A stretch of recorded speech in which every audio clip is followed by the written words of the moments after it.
Bago ang lahat, may pasok lang kaya pa-comment na lang kung sino mananalo sa Game 2. Naaasar na rin si SGA pag tinatawag na foul face.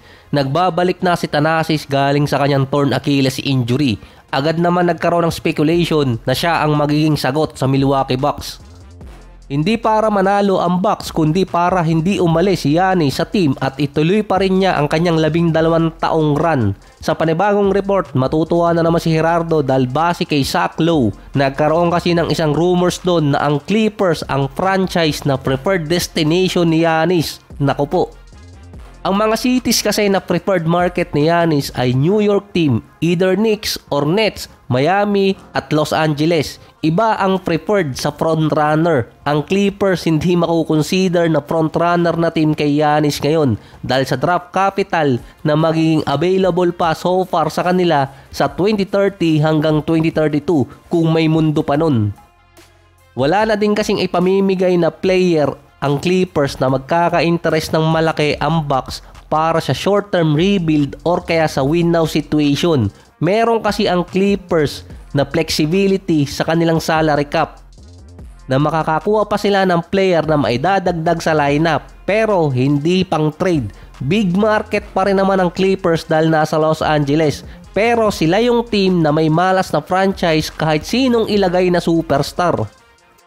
Base pa kay play-in champ Patrick Beverley, ito pwede pa magkatotoo na tinotroll lang ni Giannis ang internet at buong NBA regarding sa trade na hindi naman siya aalis ng Milwaukee. Hindi naman kasi nakikipag-usap si Giannis sa media at sa kapatid lang niyang si Thanasis. Kaya nga naging headline agad yung sinabi ni Thanasis na healthy na siya at makakalaro na siya. Siya din ang makakasagip kay Giannis na hindi umalis ng Milwaukee Bucks.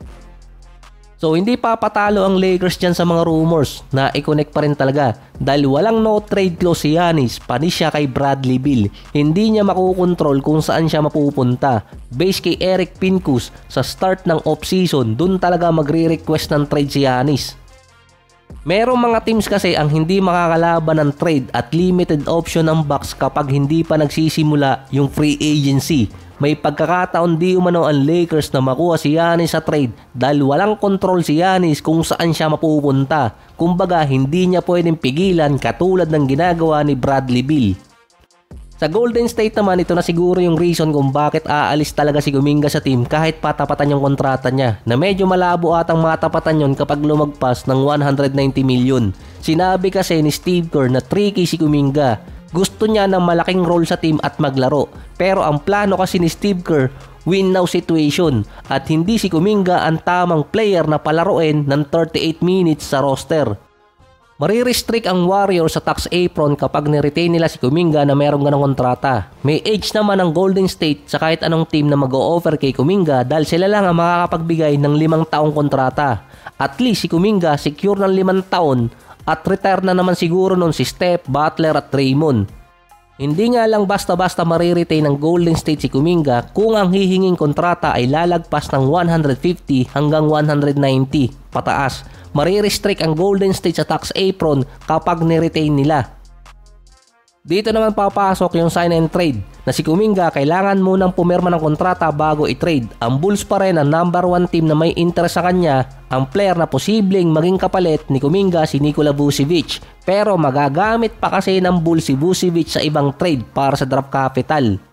Hindi rin interesado ang Bulls na papirmahin ng kontrata si Josh Giddey dahil lumaki ang value niya. Siya pa ang posibleng maging kapalit ni Kuminga via sign and trade.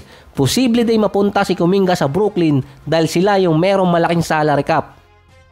Ang Brooklyn din ang team na pwede makapagbigay ng malaking kontrata dito kay Kuminga pero posibleng walang kapalit itong si Kuminga paalis ng Warriors. Kung meron man, minor replacement lang. Inasar pa kasi ni Steve Kerr Pwede naman kasing i-request ni Kuminga na wag nang tapatan yung kontratang ibibigay sa kanya ng ibang team at umalis na lang siya bigla.